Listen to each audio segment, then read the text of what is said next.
আসসালামু আলাইকুম। এটিএন বাংলা সংবাদে সবাইকে স্বাগত জানাচ্ছি তানজিনা পৃথা। শুরুতেই ইউপি সংবাদ শিরোনাম। সোহরাওয়ার্দী উদ্যানে আগামীকাল বৃহৎ সমাবেশের ঘোষণা। আওয়ামী লীগের নেতাকর্মীদের প্রয়োজনীয় নির্দেশনা দেবেন প্রধানমন্ত্রী।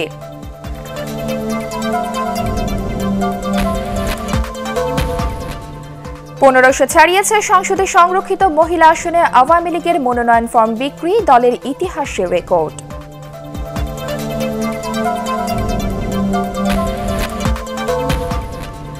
যানজট কমাতে গাবতলী, মহাখালী, সায়দাবাদ বাস টার্মিনাল রাজধানীর বাইরে সরিয়ে নেওয়ার উদ্যোগ ঢাকা পরিবহন সমন্বয় কর্তৃপক্ষের।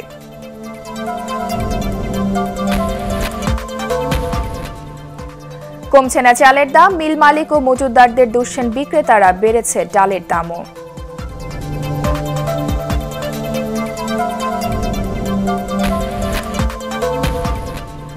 এবং নিয়মিত টহলে জলপথে কমছে জলদস্যুতার ঘটনা, শূন্যের কোটায় নামিয়ে আনার লক্ষ্য কোস্টগার্ডের।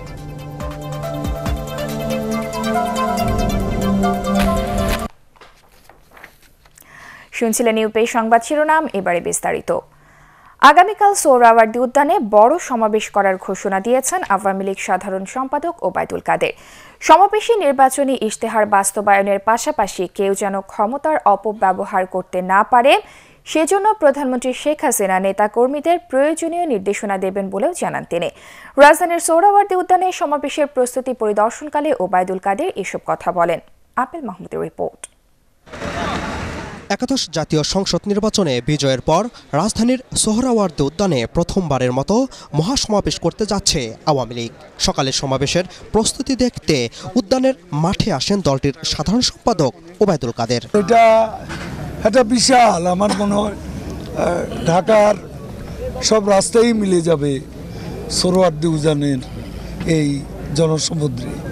এটা জনসভা না, সমাবেশও না, এটা হয়ে যাবে বিশাল একটা জনসমুদ্র। দুর্নীতি, মাদক ও সন্ত্রাসের বিরুদ্ধে যুদ্ধ ঘোষণা সহ সমাবেশ থেকে নেতাকর্মীদের দলের সভাপতি প্রয়োজনীয় দিক নির্দেশনা দিবেন বলে জানান তিনি। ক্ষমতার অপব্যবহারের বিরুদ্ধে কথা বলবেন, দুর্নীতির বিরুদ্ধে তিনি অভিযান জোরদার করতে বলবেন।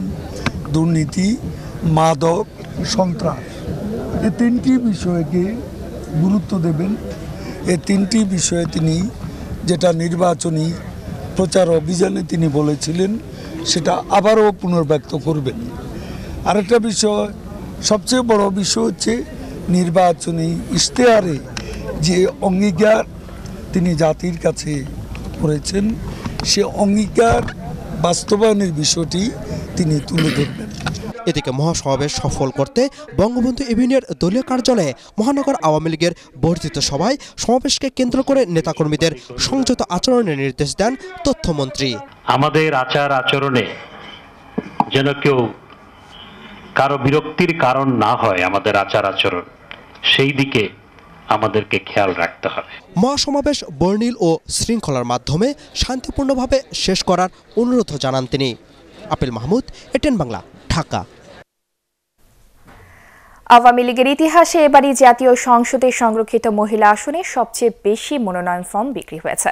শেষ দিনে শুক্রবার দুপুর পর্যন্ত প্রায় 1500 দলীয় মনোনয়ন ফর্ম বিক্রি হয়। ত্যাগী ও যোগ্য নেতাকর্মীদের পাশাপাশি সাংস্কৃতিক অঙ্গন সহ পেশাজীবী নারীরাও কিনছেন সংরক্ষিত আসনে এমপি পদে আওয়ামী লীগের মনোনয়ন ফর্ম। বিস্তারিত জানাচ্ছেন শেখ নাজমুল হক সৈকত। টানা 4 দিন সংরক্ষিত নারী আসনে দলীয় মনোনয়ন ফর্ম বিক্রি করল আওয়ামী লীগ। এবার নারী আসনে ফর্ম বিক্রি রেকর্ড পরিমাণ বলে মনে করছে দলটি। মনোনয়ন ফর্ম বিক্রির শেষ দিনেও ধানমন্ডিতে দলীয় সভাপতির রাজনৈতিক কার্যালয়ে ছিল নেতাকর্মীদের ভিড়। এদিন ফর্ম বিক্রির চেয়ে ফর্ম জমা পড়েছে বেশি।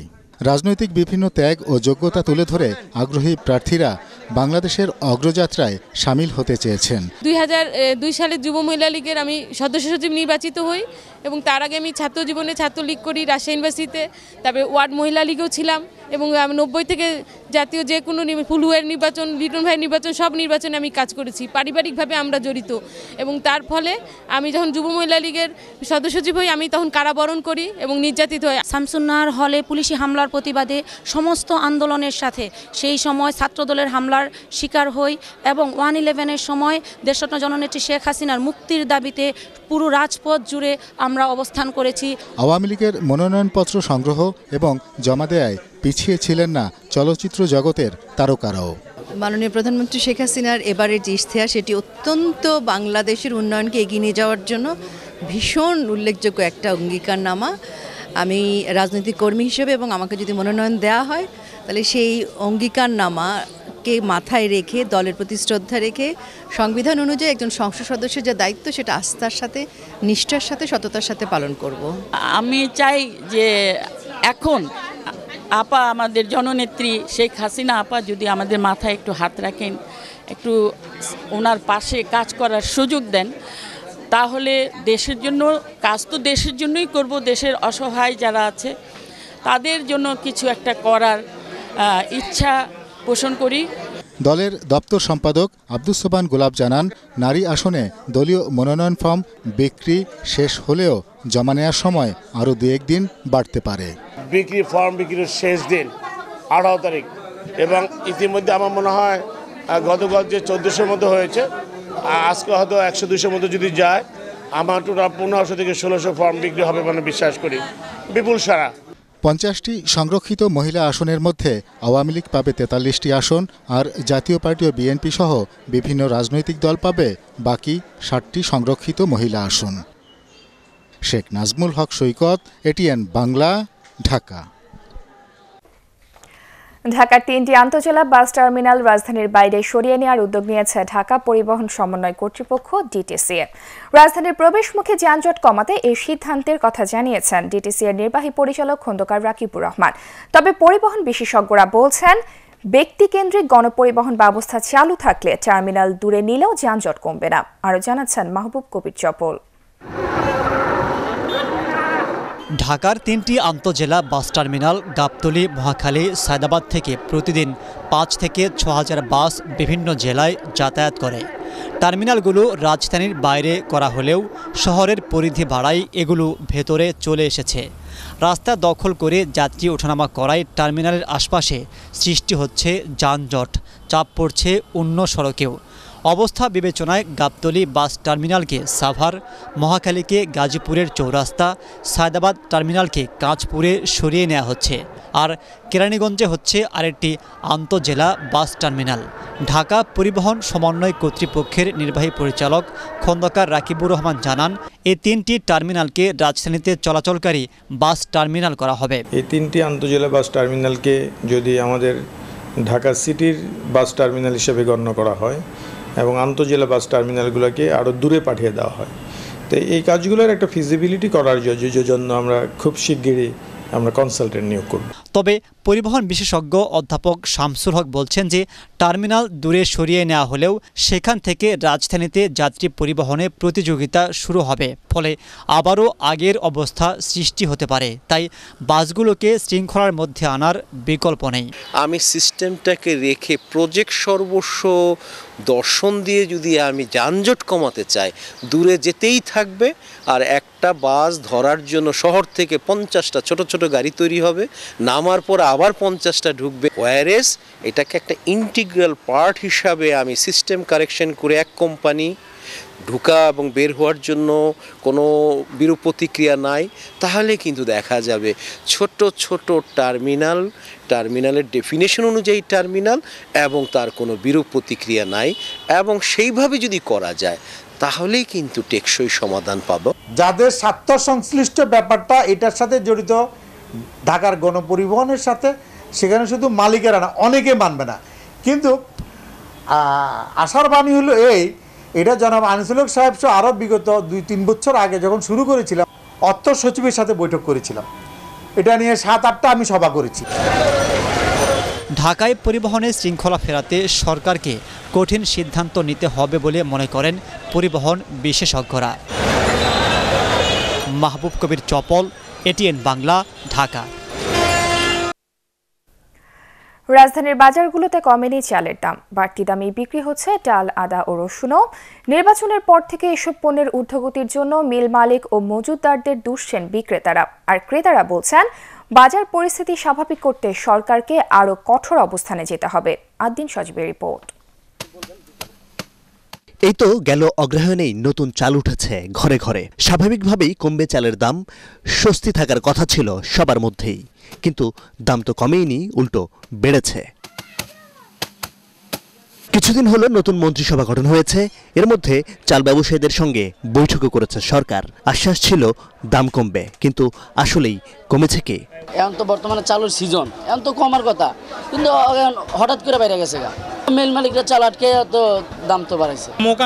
মেলেরা বলতেছে যে ধানের দাম বাড়তি, সরকার ফাঁকাতে ধান চাল কিনছে, এই কারণে মার্কেট নাকি ধানটা শর্ট হয়েছে। বিক্রেতাদের অভিযোগের তীরটা মিল মালিকদের দিকেই। তাদের কারসাজিতেই নাকি ঘটছে সব।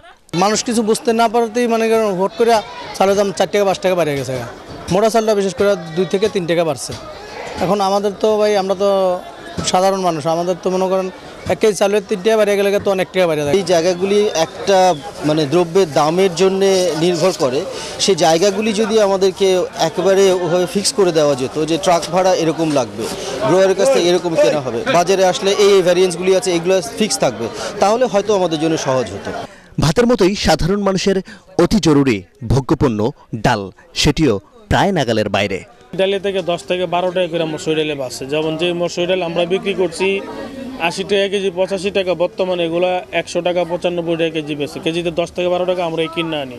1 কেজি মুগ ডালে 8 থেকে 10 টাকা করে বাড়ছে। নির্বাচন, পরিবহন সংকট ইত্যাদি নানান অজুহাতে বেশ কিছুদিন ধরেই বাড়তি দামে বিক্রি হচ্ছে আদা ও রসুনও।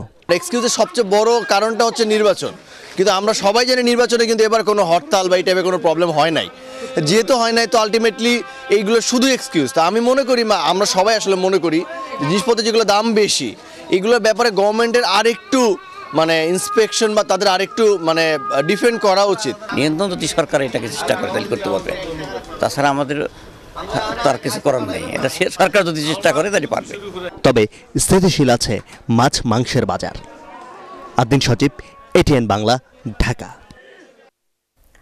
জলপথে নিয়মিত টহল দেয়া জলদস্যুতার ঘটনা অনেকাংশে কমে এসেছে। এসব ঘটনা শূন্যের কোঠায় নামিয়ে আনতে সচেষ্ট কোস্টগার্ড। চাঁদপুরে জেলেদের লাইফ জ্যাকেট বিতরণ শেষে কোস্টগার্ড কর্মকর্তারা এসব কথা বলেন। রিপোর্ট করছেন হাবিবুর রহমান অভি, ক্যামেরায় ছিলেন এহসানুল গনি স্বজন। মেঘনা নদীর এমন দৃশ্য সত্যি মনোমুগ্ধকর। এসব নদীর উপর বয়ে চলে বিভিন্ন পথের ট্রলার, লঞ্চ, ফিশিং জাহাজ সহ হাজারো নৌকা। কিছুদিন আগেও নদী ও সমুদ্র পথে প্রায় সময় ঘটত জলদস্যুতার ঘটনা। তাদের উৎপাতে মাছ ধরার বড় জাহাজও বের হতো না। তবে সম্প্রতি সময়ে কোস্টগার্ডের সক্রিয় ভূমিকায় সাবধান হয়েছে দুষ্কৃতকারীরা। গত 6 মাস কেন একবার কোনো ধরনের পাইরেসি হয়নি। বরিশাল অঞ্চলেও এই ধরনের জলদস্যুতা কিন্তু অনেক কমে আসছে। তো সেই ক্ষেত্রে আমরা আপনাদের সহযোগিতা চাই। আপনি যে তথ্য দেন, আমাদের জনবল কিন্তু সবসময় প্রস্তুত আছে। এবছরও আমরা আনুমানিক 4000 লাইফ জ্যাকেট এবং শীতবস্ত্র বিতরণ করব। মৎস্যজীবী সম্প্রদায়ের নিরাপত্তা রক্ষায় কয়েক বছর ধরেই কার্যকর উদ্যোগ নিয়ে আসছে কোস্টগার্ড। লাইফ জ্যাকেট ও শীতের কম্বল বিতরণ সহ জেলেদের নিরাপত্তা বিষয়ক প্রশিক্ষণেরও আয়োজন করে থাকে বাহিনীটি।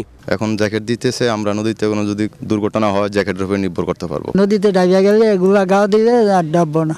গ্যারান্টি থাকে যে এটা পাশায় রাখবে। আমার বাবার এই কম্বলটা দিচ্ছে, আমার বাবার অনেক উপকার হবে। দেশের অর্থনীতিতে বেশ অবদান রয়েছে জেলেদের, তবে মৌলিক অধিকার থেকে অনেকটাই বঞ্চিত এসব খেটে খাওয়া মানুষ।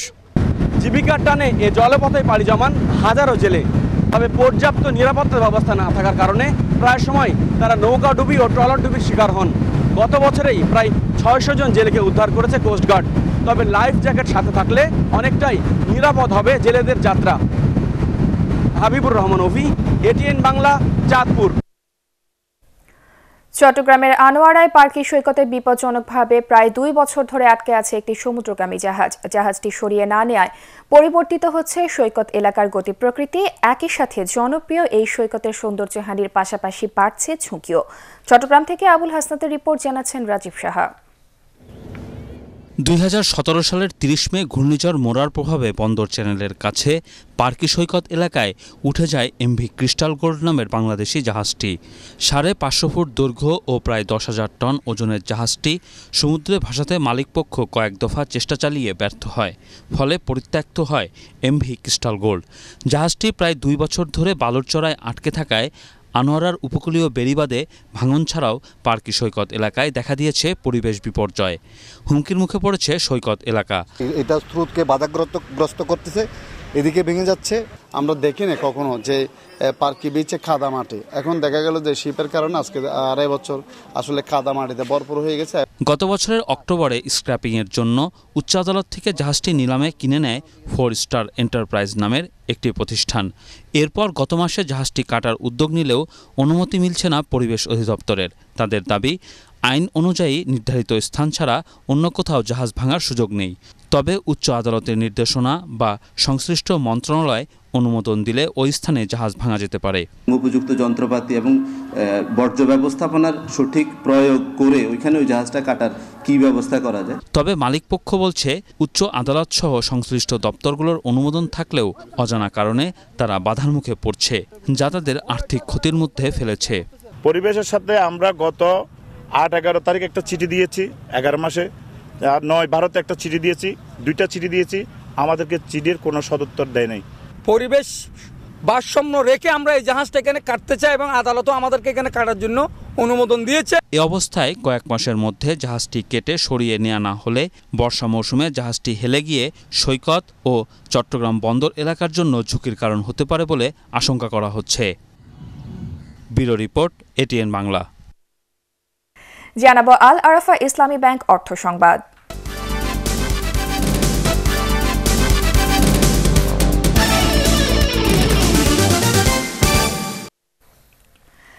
স্বাবলম্বী হওয়ার অন্যতম এক দৃষ্টান্ত হলেন রংপুরের গঙ্গাচড়া উপজেলার মৎস্য চাষী মাহফুজ শাহ।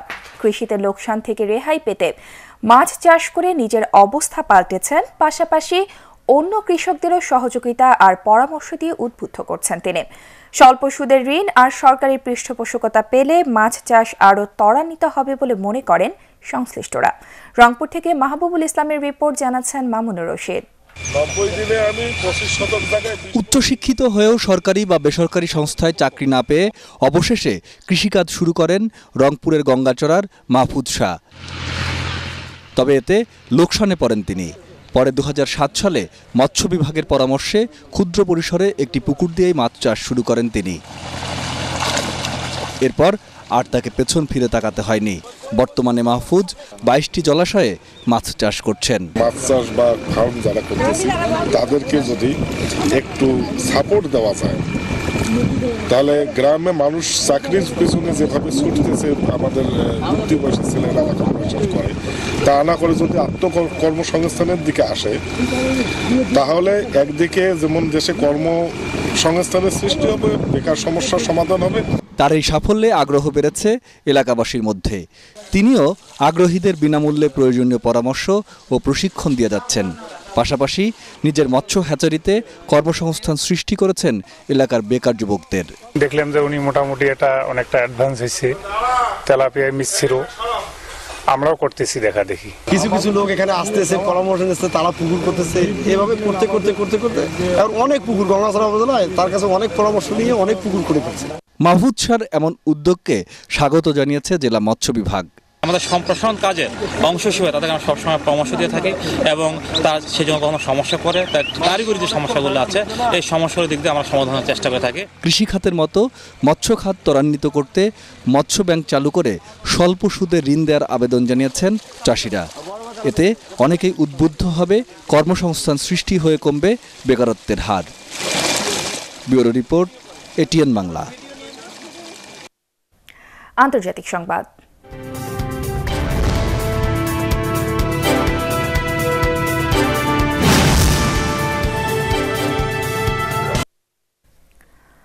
4 সপ্তাহ ধরে চলমান শাটডাউনের ফলে পরবর্তী বিশ্ব অর্থনৈতিক ফোরামে অংশ নিচ্ছে না মার্কিন প্রতিনিধি দল।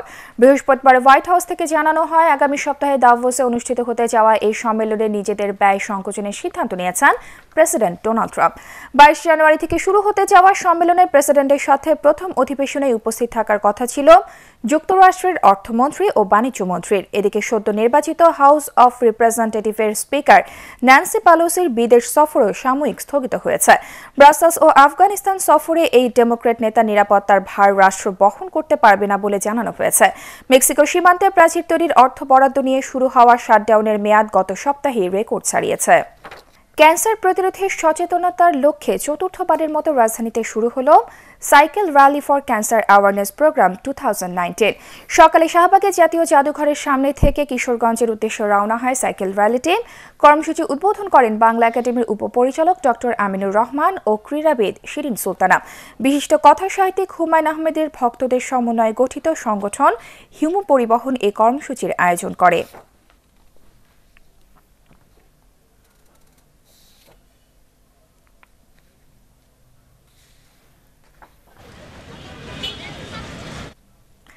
জানাবো স্ট্যান্ডার্ড ব্যাংক বাণিজ্য সংবাদ।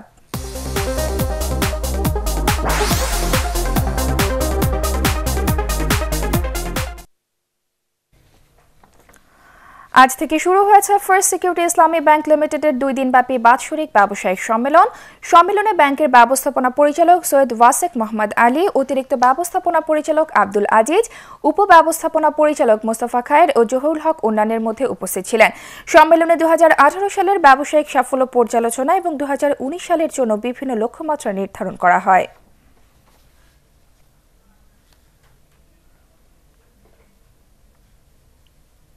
পার্টেক্স খেলার খবর।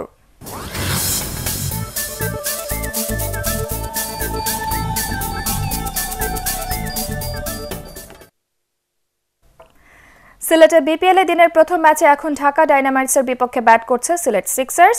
টস জিতে ব্যাট করার সিদ্ধান্ত নেন সিলেটের অধিনায়ক ডেভিড ওয়ার্নার। শেষ খবর পাওয়া লিটন দাস সাব্বির রহমান জুটি দুর্দান্ত সূচনা করলেও সাকিব আল হাসান আর আন্দ্রে রাসেলের পরপর 2 ওভারে সাজঘরে ফেরেন 2 ওপেনার। 14 বলে 27 রান করা লিটনকে ফেরান সাকিব আর 16 বলে 11 রান করা সাব্বির রাসেলের শিকার হন। শেষ খবর পাওয়া পর্যন্ত তাদের সংগ্রহ 2 উইকেটে 45 রান। ওসমান ডেম্বেলের জোড়া গোলে লেভান্তেকে 3-0 ব্যবধানে হারিয়ে স্প্যানিশ কোপা দেল রের কোয়ার্টার ফাইনালে উঠেছে বার্সেলোনা। তবে কোয়ার্টার ফাইনালে তাদের খেলা নিয়ে সংশয় দেখা দিয়েছে। নিষিদ্ধ থাকার পরও প্রথম লেগের ম্যাচে ডিফেন্ডার চুমি ব্র্যান্ডেভিসকে খেলানোর অপরাধে আসর থেকে বার্সেলোনাকে বহিষ্কারের দাবি ম্যাচের আগেই তোলে প্রতিপক্ষ লেভান্তে। এই একই অপরাধে 2 বছর আগে কোপা দেল রে থেকে বহিষ্কার হয়েছিল রিয়াল মাদ্রিদ। তবে চূড়ান্ত সিদ্ধান্ত না আসায় দ্বিতীয় লেগের ম্যাচটি সময় মতোই গড়ায়। প্রথম লেগে 2-1 গোলে হেরে যাওয়ায় ঘরের মাঠ ন্যু ক্যাম্পে ফিরতি লেগের আগে বেশ চাপে ছিল এই টুর্নামেন্টের টানা 4 বারের চ্যাম্পিয়ন বার্সা। কিন্তু 30 আর 31 মিনিটে পরপর 2 গোল করে দলকে অনেকটাই এগিয়ে দেন ডেম্বেলে। বিরতির পর আর্জেন্টাইন তারকা লিওনেল মেসির গোল জয় নিশ্চিত করে ক্যাটালানরা। সংবাদ শেষ করার আগে ইউপি সংবাদ শিরোনাম আরও একবার। সোহরাওয়ার্দী উদ্যানে আগামীকাল বৃহৎ সমাবেশের ঘোষণা। আওয়ামী লীগের নেতা কর্মীদের প্রয়োজনীয় নির্দেশনা দেবেন প্রধানমন্ত্রী।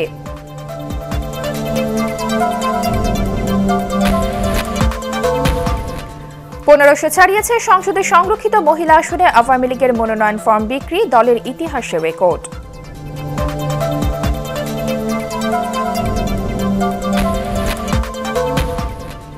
যানজট কমাতে গাবতলী, মহাখালী, সায়দাবাদ বাস টার্মিনাল রাজধানীর বাইরে সরিয়ে নেওয়ার উদ্যোগ ঢাকা পরিবহন সমন্বয় কর্তৃপক্ষের।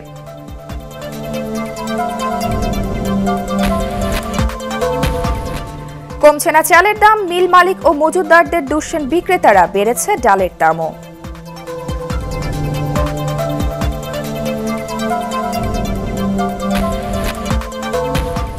এবং নিয়মিত টহলে জলপথে কমছে জলদস্যুতার ঘটনা, শূন্যের কোটায় নামিয়ে আনার লক্ষ্য কোস্টগার্ডের।